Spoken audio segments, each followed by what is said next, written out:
Hello, Augies Worldwide. I'm Dave Kassler, amateur radio call sign KE0OG, here with another episode of Ham Radio Answers. Last week we unpacked the buddy pole, and I was hoping to do a video on that today, but I'm still in the middle of the testing. The problem is that we've got snow outside, so it's real hard to position, and what isn't snow is mud. So I did a bunch of testing yesterday. I had a QSO with it, had FT8 QSO, and it's going to have to wait for another week or so because we're supposed to get more snow this afternoon. But something interesting happened about a week ago. I got an email from MFJ saying they were sending me their new Octopus antenna and would like me to take a look at it, which of course I will. These two are the boxes for the Octopus antenna. Let's take a look at what we've got. This is the MFJ 4-band Octopus antenna. You can choose any 4 bands, okay, and it will let you do that. Over here it describes some of the good points. The Octopus antenna hub turns your hamsticks into 4 fully balanced dipoles in minutes. The way it does that is that there are 8. You take a pair of hamsticks on either side.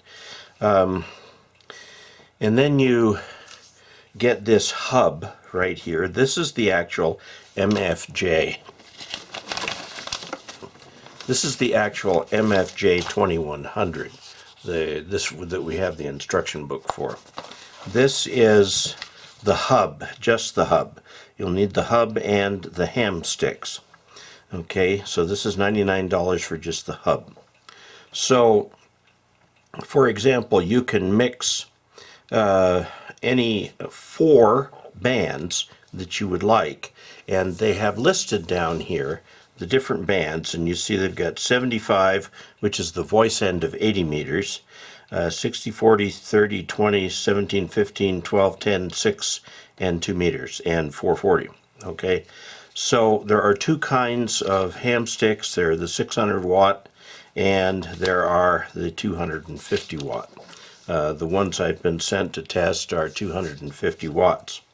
And I have been given the 75, the 40, the 20, and the 10 hamsticks.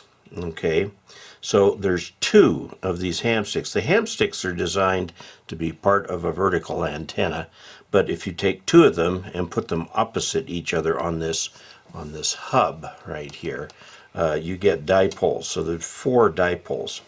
Now it says here that this is based on Jeff Haynes' N1GY award-winning December 27 QST article. That's this right here. This article won the cover award for that month, December 2007. This shows a little bit better view of the octopus right here, and shows how the thing can be used right here, up about that high. Now this is very important to focus on. This is in essence a fan dipole. There are 4 hamsticks on the center side of the conductor and 4 on the shield side. Okay, so this is clearly a balanced antenna, and it's being fed here with unbalanced. So the MFJ puts little toroid cores around here to create a choke balance, which I think is a really good idea. Okay, so MFJ suggests that it has a fiberglass mount here that you can use if you want. You can use just about anything for this. It does actually also list an antenna rotator. I have found that dipoles, particularly at fairly, that really aren't a half wave in the air, are fairly unidirectional, but they do offer this antenna rotator. As it turns out, I have this rotator. In fact, here's the remote for it right here. I have the rotator and use it for the spider beam antenna. Okay, so you can get for $249. For $250, you get the Octopus Hub and your choice of four, two each, four bands, 250 watt ham sticks. Okay, so that'll save a little bit of money buying the ham sticks separately. If you want the ones with 600 watt ham sticks, it'll cost you a little bit more because the ham sticks have to be made more robust so that they don't melt. So with that in mind, the thing to order is the MFJ-2104, and if you go directly onto their website at mfjenterprises.com, then you can get select the ham sticks that you want. So this is the hub, and these are the ham sticks. So let's open them up and take a look at it.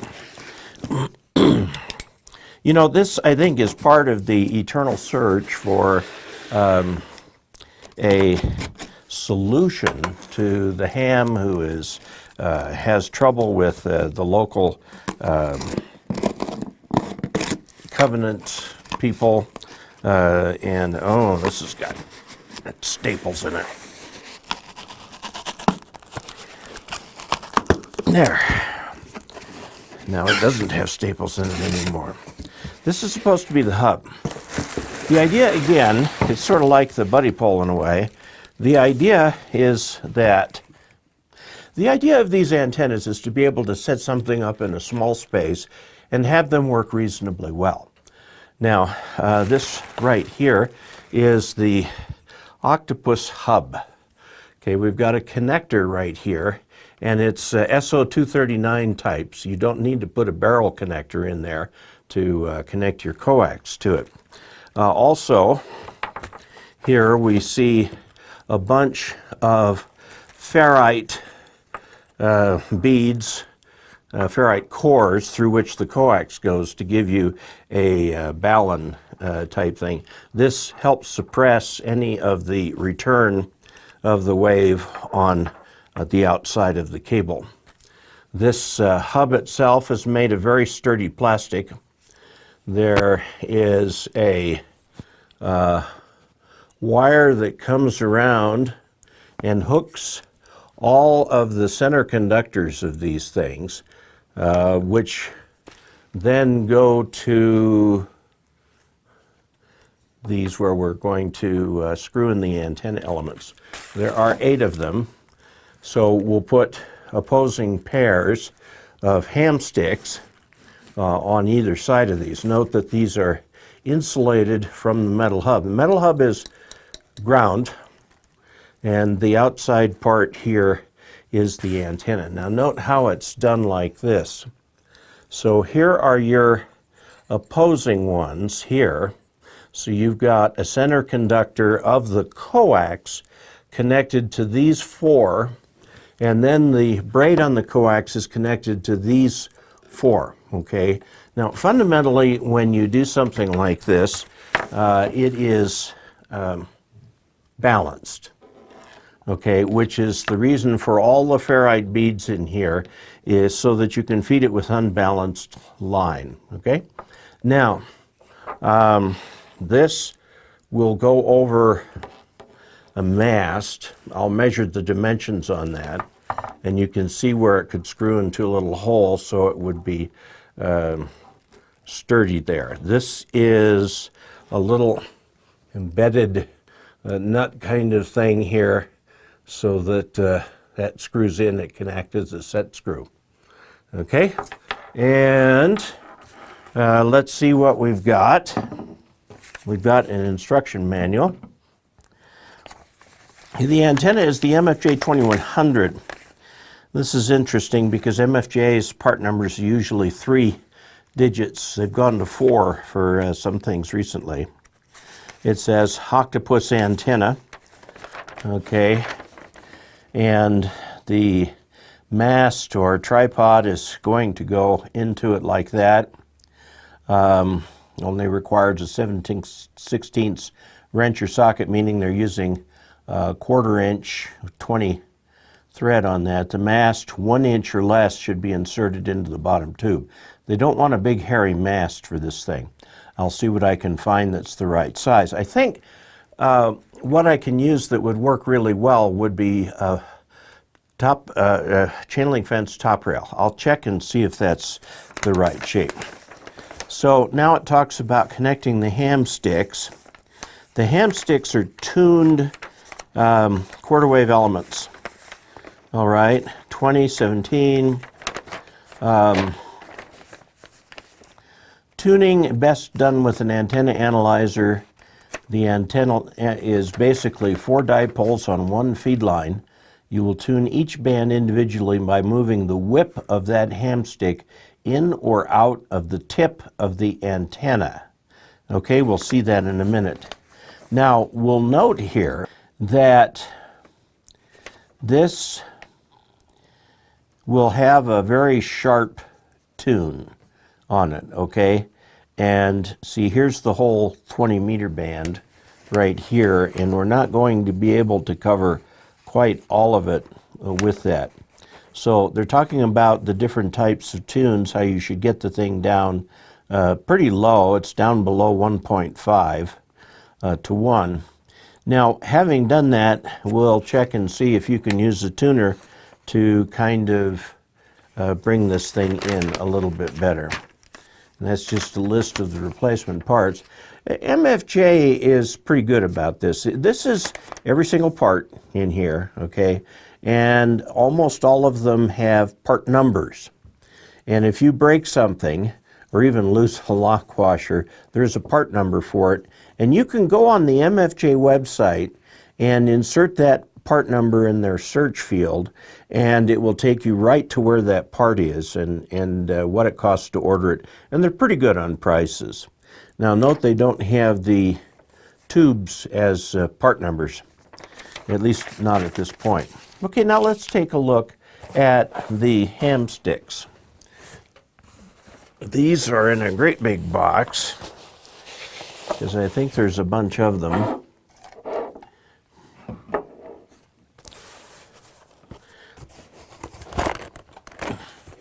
Aha, and the box does open on the side. Okay, good. So let's cut this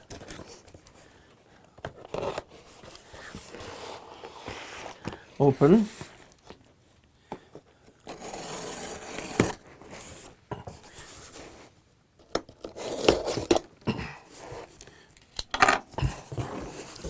Okay, I'm just going to take all of these out of here.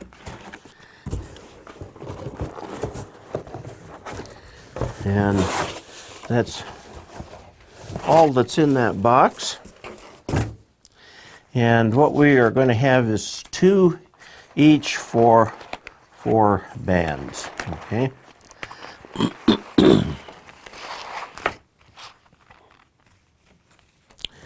Let's separate. This is 75 meters. Okay, we've got 20, 10, and there's a 20. Here's a 40, and the other 75. Okay, so these are actually sold separately so that you can use them for an HF mobile antenna. So let's take the 20-meter one here. Where did we get on 20? Okay, here's a 20-meter antenna. Now it's composed of 2 parts.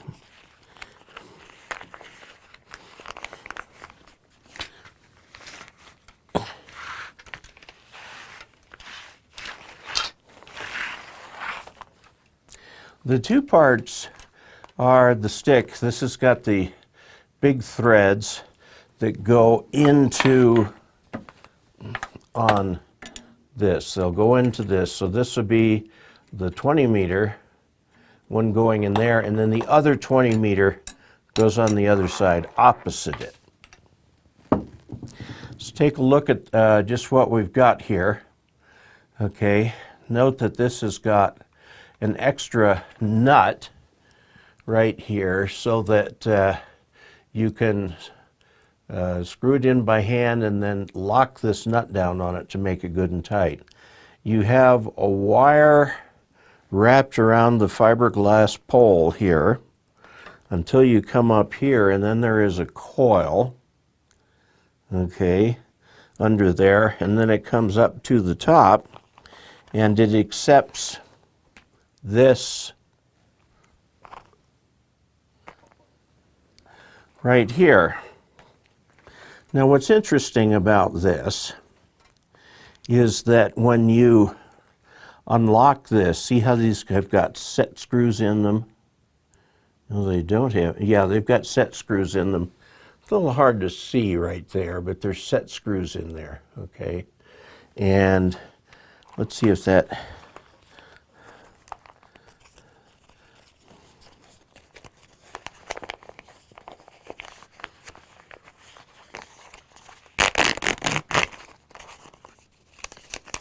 here's the little wrench for the set screw.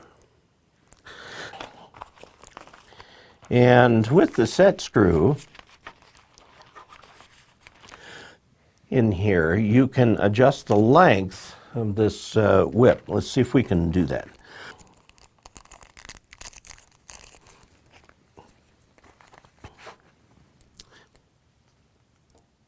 And they're pretty tight.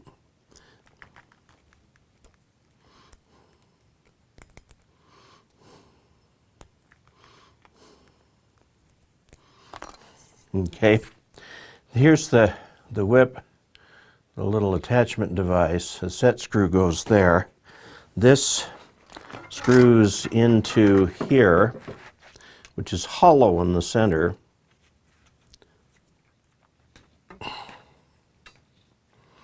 And screw that on there. And then this whip goes from all the way in to all the way out. So this is how you will tune it, by tuning this to the right spot and then attaching down that set screw. And all of the, don't worry about losing the hex thing because, or the hex wrench, because there's one in each of these, okay? So that's basically what there is to it. These are called hamsticks. They're originally designed as mobile antennas, but now we're going to make a dipole out of them by putting, this is the 20-meter element, and it says down here 20 meters, okay, HF mobile antenna. That plastic is going to go bad in the sunlight eventually, so keep some sort of a record what you put where. And then they screw into this like this, and once you've got them all done and screwed in, you mount the thing. And now be careful mounting it because you're going to have to bring it down. Now, one of the problems with a thing like this, it's essentially a fan dipole for 4 bands, is that if you tune one stick here, tune one ham stick, you are going to end up detuning everything else. So it's talking in here about tuning. Let's just take a look at this. Best done with an antenna analyzer. Tune the antenna with all the hamsticks mounted. Yes, because if you add one or subtract one, you will discover that it affects the tuning of everything else. Okay, you may reference the tuning instructions that came with your hamsticks, but they will tune a little differently in dipole form. Okay, so with the hamstick, we got some instructions.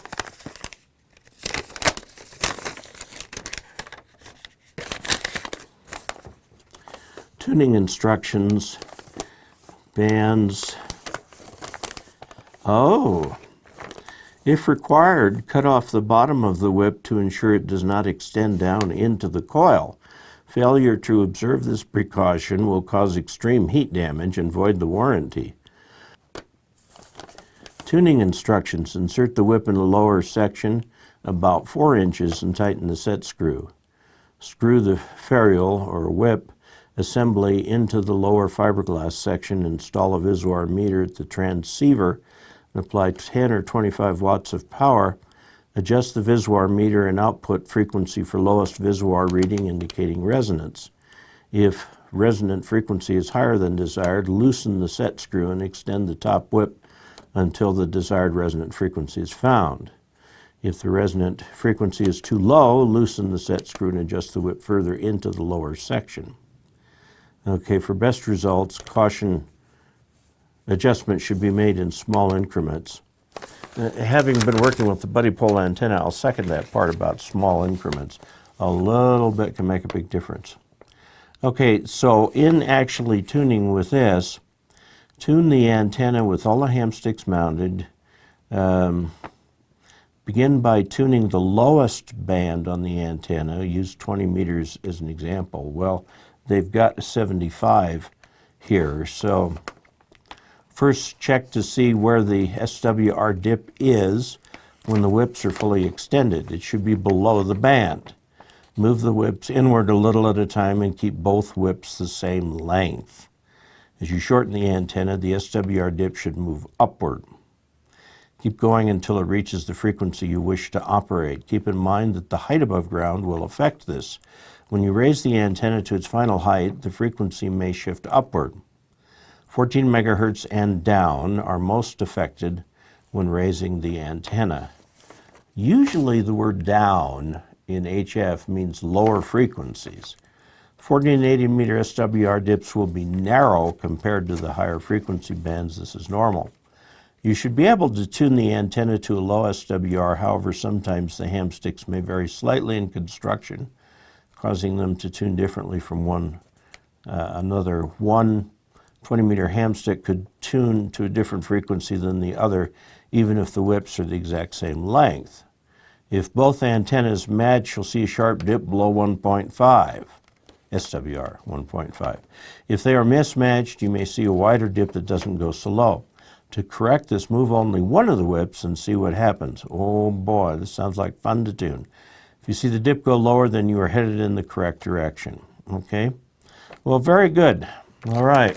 So we have unboxed it. Basically, they've taken, the innovation here is to take their existing hamsticks, okay, and these are designed for mobile antennas, okay, and then create this hub right here.